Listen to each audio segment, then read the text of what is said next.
en rehaussant de votre présence notre communication de ce jour relative à la situation politique dans notre pays, singulièrement marquée par la recrudescence de la violence politique et l'aggravation des entraves à la libre expression démocratique.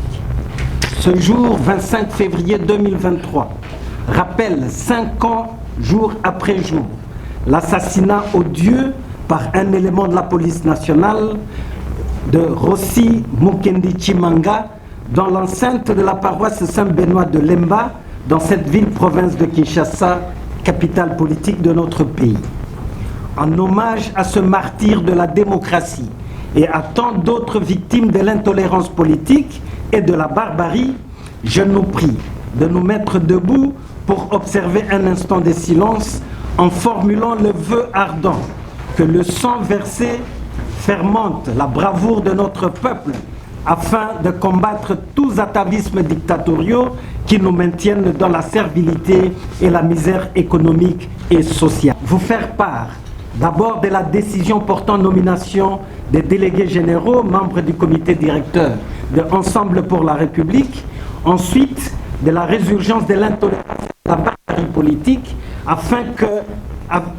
ainsi que de la recrudescence de la violence consécutive de notre parti et dont notre parti est victime et de l'intolérance politique, et enfin de nos inquiétudes concernant la planification dangereuse de la fraude électorale en décembre 2023.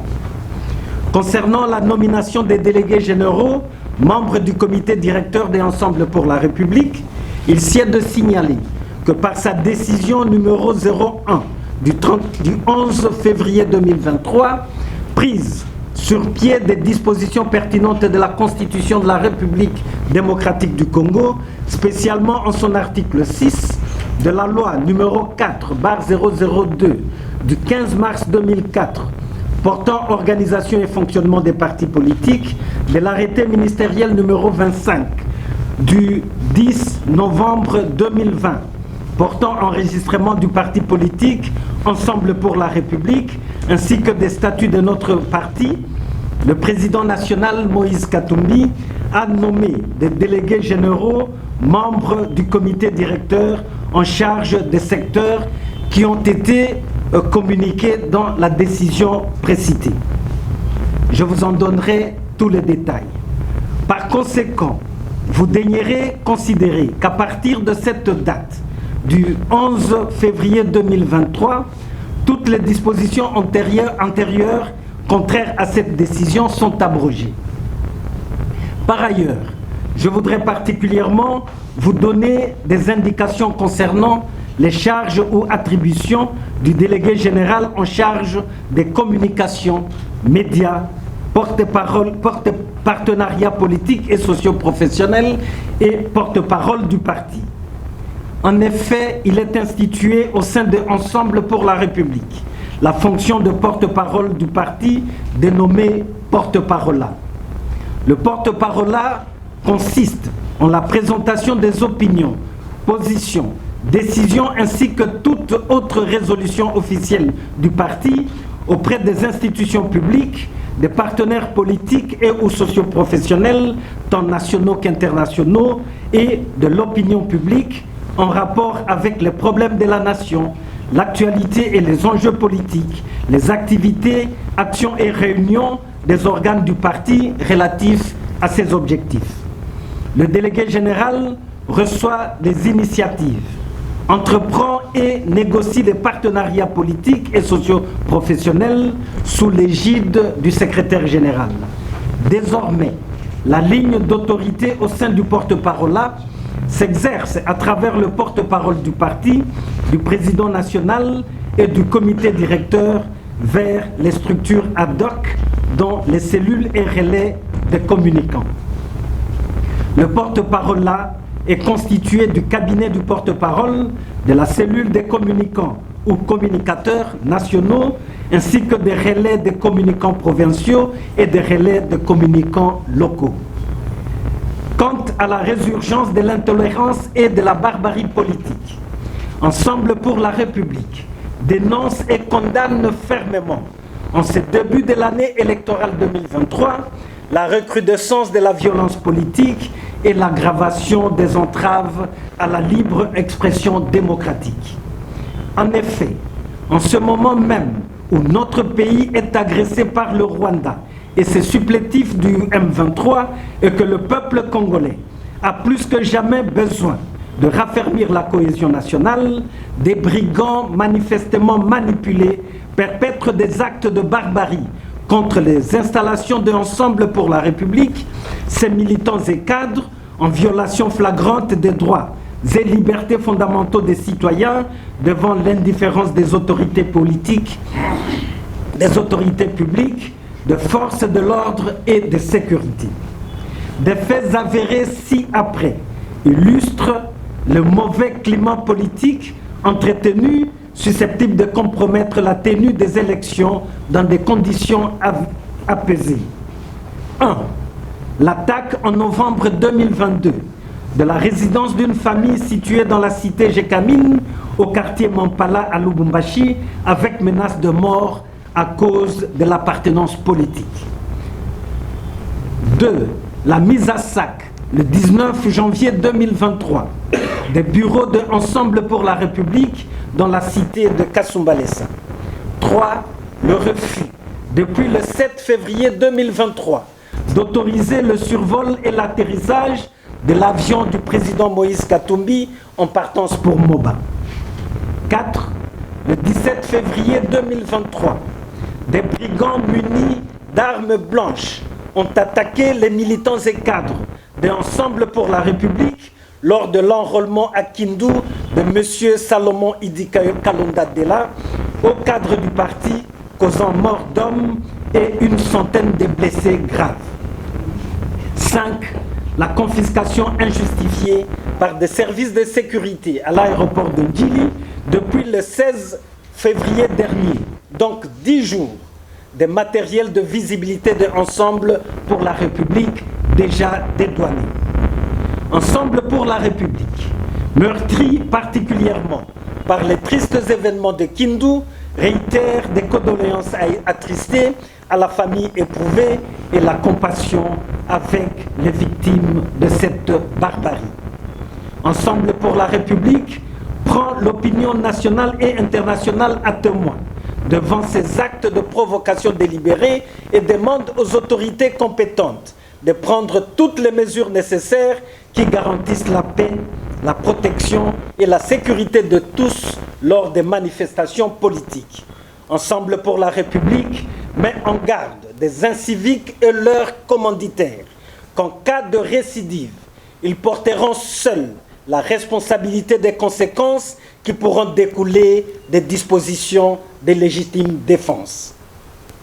En ce qui concerne nos inquiétudes concernant la planification dangereuse de la fraude aux élections de décembre 2023, Ensemble pour la République, consécutivement aux différents rapports concordant sur des dérives entretenues dangereusement dans le processus d'enrôlement des électeurs et subsidiairement au communiqué de presse numéro 07 du 14 février 2023 et numéro 010 du 22 février dito du président de la Commission électorale nationale indépendante dénonce ce qui suit.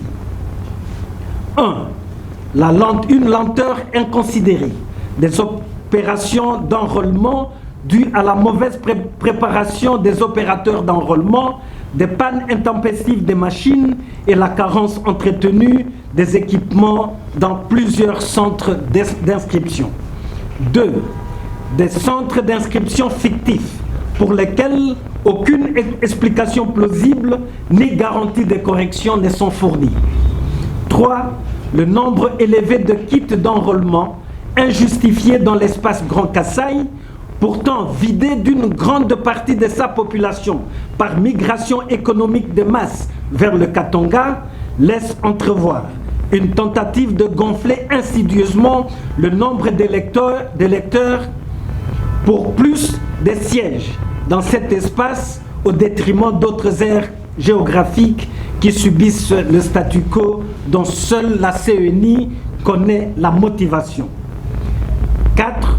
le monnayage éhonté, maintes fois décrié par la population, des places privilégiées dans les centres pour l'enrôlement et des cartes d'électeurs, sans qu'aucune sanction ni désaveu n'ait été fermement prononcé par les responsables de la centrale électorale. 5. L'aveu tacite de proximité et de complicité de la CENI avec des personnes détenant par divers L du matériel, des bulletins d'enregistrement et des cartes d'électeurs vierges. Des cas flagrants et scandaleux défraient la chronique en faisant état des milliers de cartes d'électeurs et de kits électoraux qui se trouveraient entre les mains de tiers sans explication plausible de la CENI. 6. Les risques relevés par les populations concernées que la CENI falsifie le nombre des électeurs enrôlés dans certaines zones en proie à l'insécurité. 7. L'incapacité de la CENI à assurer de bons contacts téléphoniques, rendant certains centres d'identification difficiles d'accès. 8. La déportation des électeurs et le privilège injustifié accordé par des agents commis à certains centres à des listes préétablies en faveur d'une certaine obédience politique au détriment des populations environnantes des dits centres. 9. La non prise en compte de la géolocalisation des kits électoraux devant être partagés avec des parties prenantes. Cette géolocalisation devrait constituer une exigence afin de s'assurer de leur utilisation strictement pour les opérations électorales saines et transparentes. 11. Des prolongations de la période d'enrôlement se font sans règles précises connues préalablement par des parties prenantes, tout comme la remontée des informations sur l'état de fonctionnement réel des centres n'est ni régulière ni transparente. Ensemble pour la République attire l'attention du peuple congolais et de l'opinion publique sur cette planification de la fraude électorale qui est en cours. Pour éviter une parodie d'élection aux conséquences inimaginables et privilégier la promotion d'un véritable état de droit démocratique, Ensemble pour la République invite le peuple congolais à refuser d'ores et déjà toute manœuvre visant à falsifier le choix du souverain primaire, escamoter la vérité des urnes et provoquer une nouvelle crise de légitimité superfétatoire. Les forces vives de la nation à se mobiliser dans le refus collectif pour prévenir et éviter le pire à la suite du chaos électoral déjà mis en branle. Les instances judiciaires compétentes à engager en procédure de flagrance des poursuites contre les responsables de la CENI et toutes les personnes impliquées de près ou de loin dans cette planification inavouée du chaos électoral. Il en va de l'indépendance et de la crédibilité de notre système judiciaire. Le Parlement a interpellé les dirigeants de la CENI sur tous ces cas graves qui compromettent la tenue d'élections libres, transparentes, inclusives et crédibles, dignes du véritable état de droit démocratique préconisé par la Constitution et les lois de la République. Ensemble pour la République prend la communauté internationale à témoin quant aux conséquences qui découleraient du chaos électoral qui se profile à l'horizon. En cas de persistance dans cette forfaiture institutionnalisée, Ensemble pour la République se réserve le droit d'inviter toutes les forces vives attachées aux valeurs démocratiques et à l'état de droit à protester pacifiquement par des manifestations publiques conformément aux dispositions pertinentes de la Constitution et des lois de la République en la matière. Ainsi fait à Kinshasa le 25 février 2023. Je vous remercie. Qui pouvons-nous en l'espèce indexer? Vous êtes des grands observateurs de la vie politique du pays. Vous êtes aussi des grands défenseurs de règles républicaines, des principes de la République qui promeuvent un véritable état de droit. Vous êtes des observateurs privilégiés du paysage politique de notre pays en ce temps-ci. Qui devons-nous d'abord, en tant que républicains, indexer? Le pouvoir public, qui a l'obligation de garantir la sécurité et la protection de tous les citoyens, particulièrement dans les activités politiques, dans un espace qui se veut réellement démocratique. Donc, première responsable à indexer, c'est le pouvoir public qui aujourd'hui, dans une passivité, dans une indifférence qui ne dit pas son nom, assiste à des actes de barbarie qui ne doivent pas être tolérés et qui ne doivent pas, qui aujourd'hui manifestement ne favorisent pas la promotion de l'état de droit et de la démocratie. Vous savez les observer. Il y a des partis politiques qui sont en mal de pratiques républicaines, qui n'utilisent que l'injure et la violence comme mode opératoire de leur propagande politique. Donc, je pense que c'est tout à fait clair, c'est la mise en garde de l'ensemble qui prévaut ici. En cas de récidive, ensemble est en droit d'organiser sa légitime défense. Et ce sont les auteurs, les provocateurs, qui seront responsables de toute dérive qui portera atteinte à la quiétude de la République. Au fait, les alliances, en prenant les attributions du délégué général chargé de la communication média, de partenariat politique et socio-professionnel, qui par surcroît est porte-parole du parti, en ma modeste personne, Chérubin Okende, je crois que nous sommes dans un paysage politique, et vous le savez pertinemment bien, la politique est dynamique. Les alliances peuvent se faire, peuvent se défaire aussi. Mais tout dépend de la ligne politique de chaque formation politique.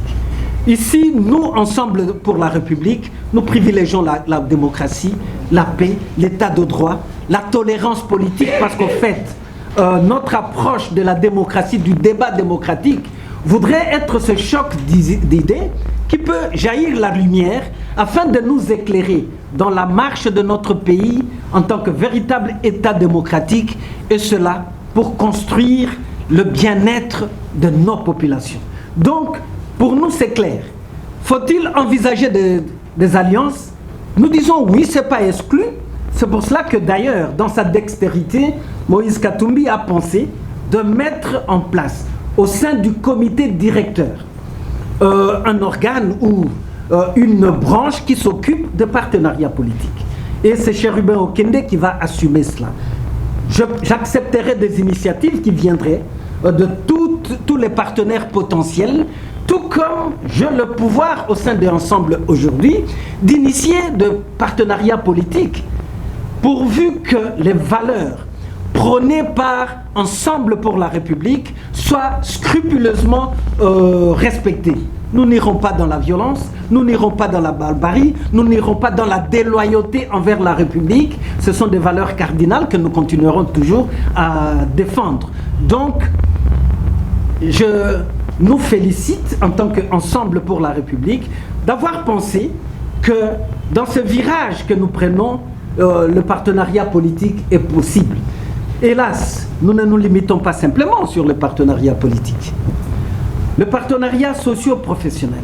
Lorsque Moïse Katumbi regarde, considère la situation malheureuse des masses laborieuses congolaises, ça nous préoccupe dans notre vision de pouvoir promouvoir l'être humain. Ça nous préoccupe.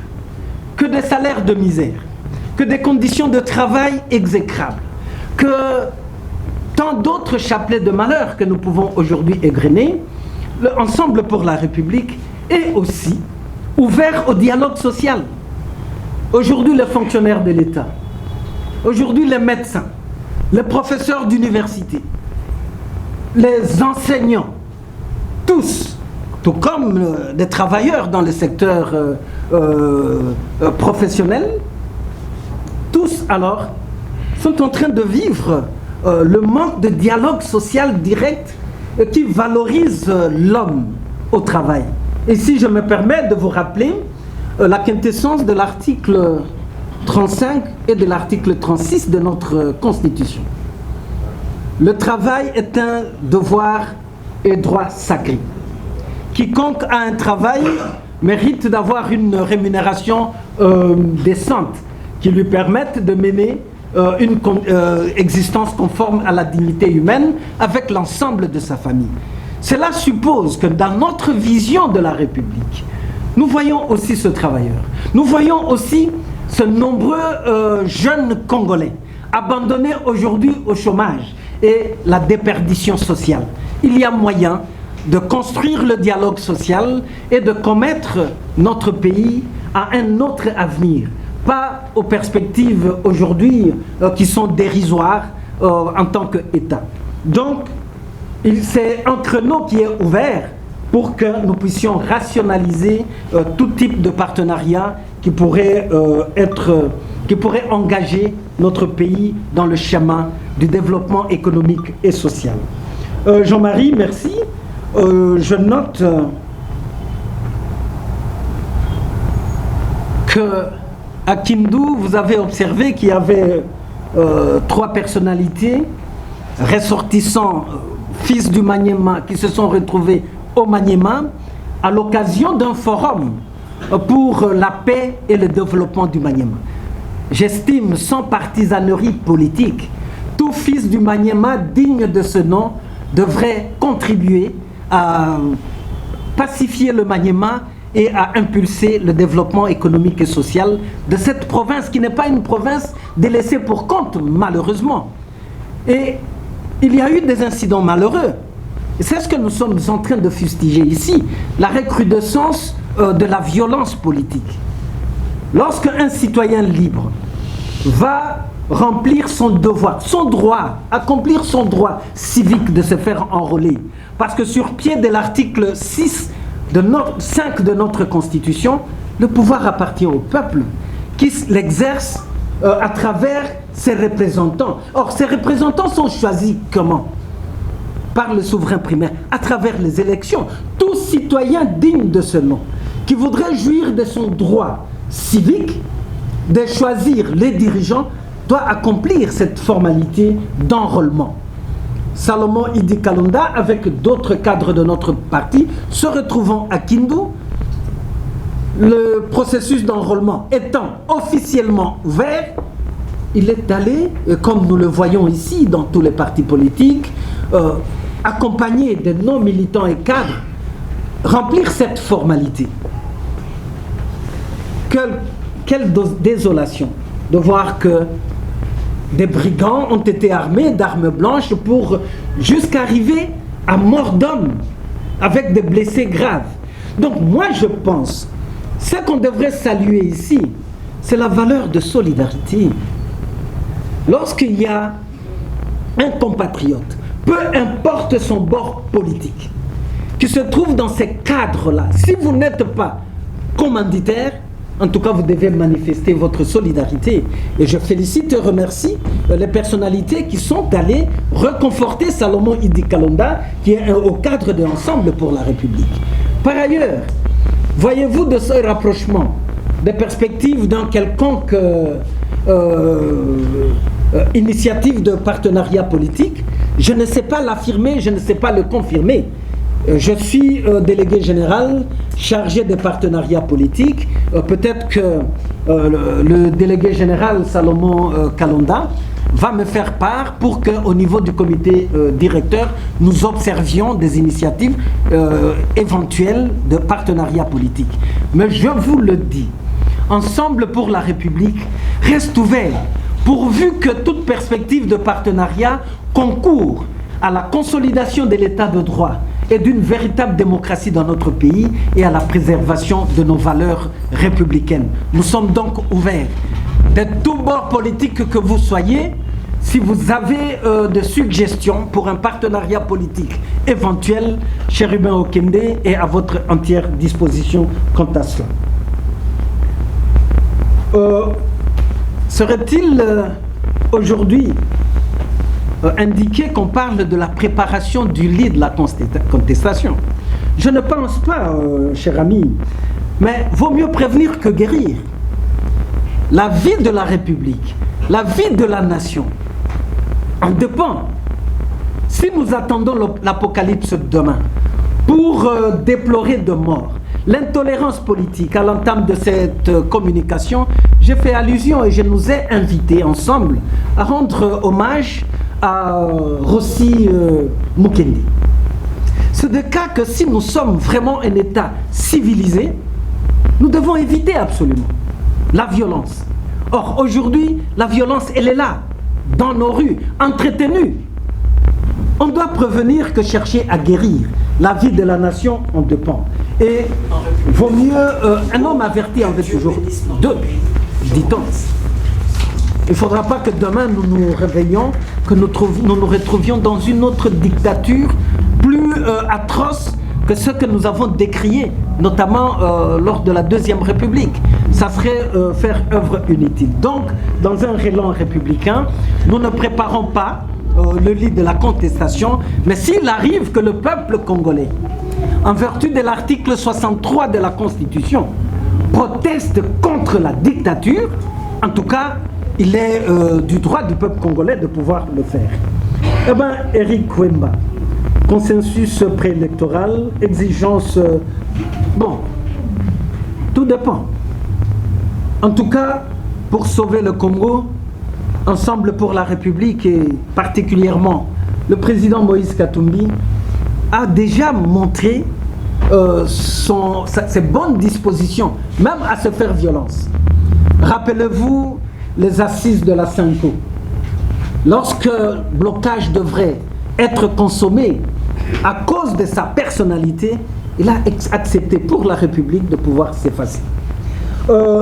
Aujourd'hui encore, notre credo n'est pas de mettre le Congo à feu et à sang.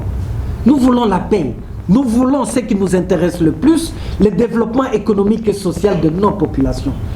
Ne nous leurrons pas d'illusions. Même vous, vous êtes témoins que Ensemble ne ment pas lorsqu'il dit que nous vivons aujourd'hui un paradoxe déconcertant. Un pays aux ressources fabuleuses, aux richesses scandaleuses, mais est aussi un scandale en termes de pauvreté de ces populations. Il faut que ce credo puisse changer un jour. Nous ne faisons pas le procès individuel de qui que ce soit, mais nous faisons l'introspection collective de notre nation. Depuis l'accession de notre pays à l'indépendance, nous ne cessons de dire que nous sommes un scandale, que nous sommes un pays potentiellement très riche, mais regardons la misère qui étreint nos populations. C'est tout cela qui nous amène à cette interpellation. Et s'il y a des âmes vertueuses qui militent pour la véritable démocratie, une compétition purement démocratique, des élections libres, transparentes, inclusives et crédibles, en tout cas pour nous, que le meilleur puisse gagner. Mais qu'on ne nous amène pas, en compliquant le processus électoral, dans un consensus alambiqué qui peut nous amener à d'autres conséquences qui ne sont pas souhaitables. C'est ça le vœu ardent de Ensemble pour la République. Mais je vous assure que, au-delà d'être roulé, Moïse Katumbi a été victime de l'exclusion, menaçant même d'apatridie. Qu'est-ce que vous n'avez pas suivi contre Moïse Katumbi? Il aurait entretenu une rébellion des mercenaires, si c'est 500, 600, dans le Katanga. Jusqu'aujourd'hui, ça fait autant d'années. En tout cas, on n'a jamais vu de preuve de ces mercenaires-là. On n'a jamais vu. Moïse Katumbi, on l'a même affublé de spoliation d'une maison d'un certain grec. Et jusqu'aujourd'hui, vous avez constaté que c'était juste une manière de l'incriminer injustement. C'était donc fou. Moïse Katumbi, on lui a renié la nationalité congolaise. Et c'est là qu'il faut aussi attirer l'attention.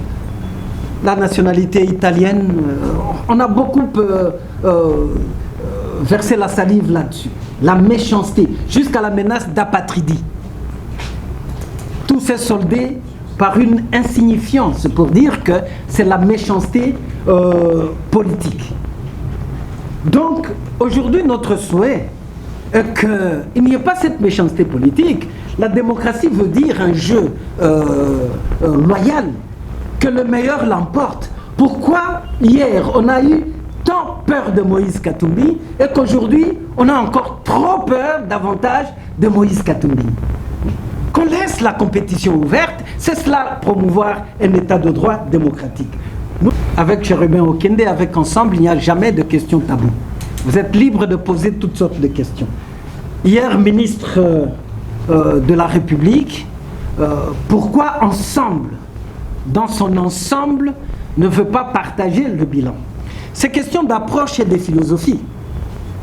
Je pense que si tout le monde avait le souci de privilégier les valeurs républicaines, que vous soyez de tel parti, tel autre parti, lorsque vous envoyez les vôtres au gouvernement, qui ne doit pas avoir des colorations partisanes, le gouvernement de la République n'était pas un gouvernement d'Ensemble, n'était pas un gouvernement de l'UDPS, n'était pas un gouvernement de AFDC, n'était pas un gouvernement de tous ceux qui ont participé à cette coalition dénommée Union Sacrée.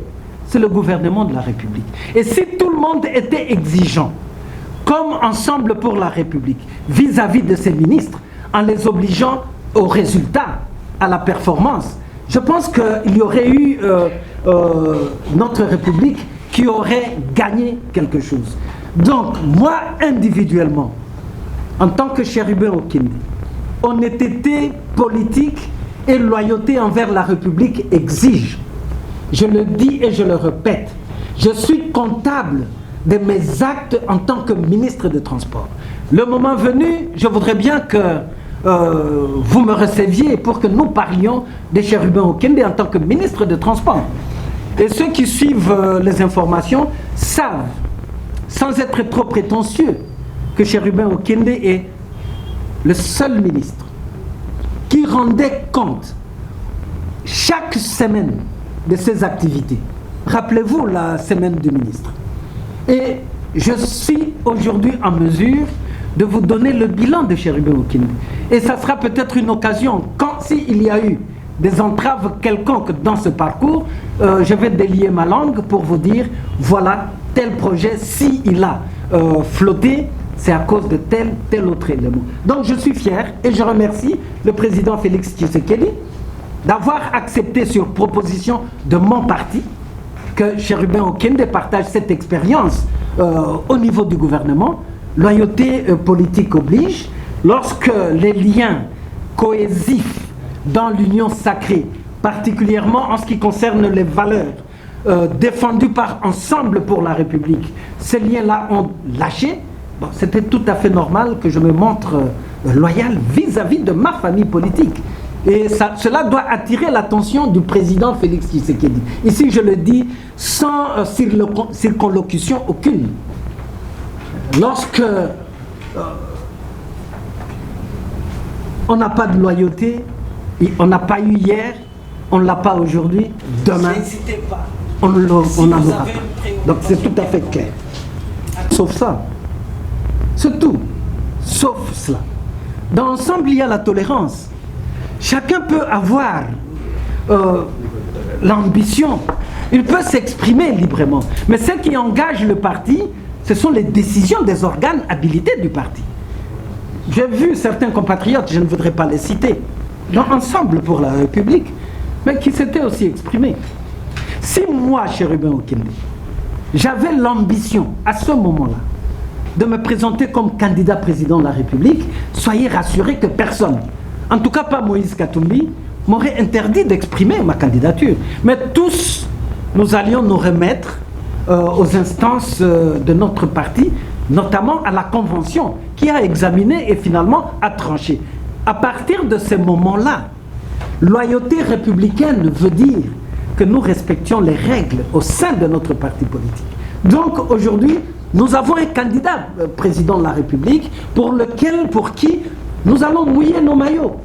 Nous allons utiliser notre pugnacité politique dans les règles démocratiques pour faire élire Moïse Katumbi président de la République. C'est pour cela que nous en appelons à la loyauté de tous. N'utilisez pas de moyens contournés pour disqualifier un candidat président de la République du fait que, bon, seul le nom de Moïse Katumbi donnerait des cauchemars à certains adversaires politiques. Ce n'est pas normal, ce n'est pas républicain, ce n'est pas démocratique. Il y a certains messages malencontreux que je vous prie de ne pas répercuter parce que ça diminue la qualité de votre profession. Comment quelqu'un qui n'a pas le trésor public, qui n'a pas le pouvoir de décider, peut empêcher un gouvernement qui a des ministres, qui a des structures et tout ça, de réhabiliter le stade, de moderniser le stade, d'arranger le stade de l'État? Entre nous, s'il vous plaît, Moïse Katumbi avait-il dit, je mets entre guillemets, aux responsables qui y étaient commis, de ne pas affecter les fonds qui sont sortis du trésor public à la réhabilitation de nos stades?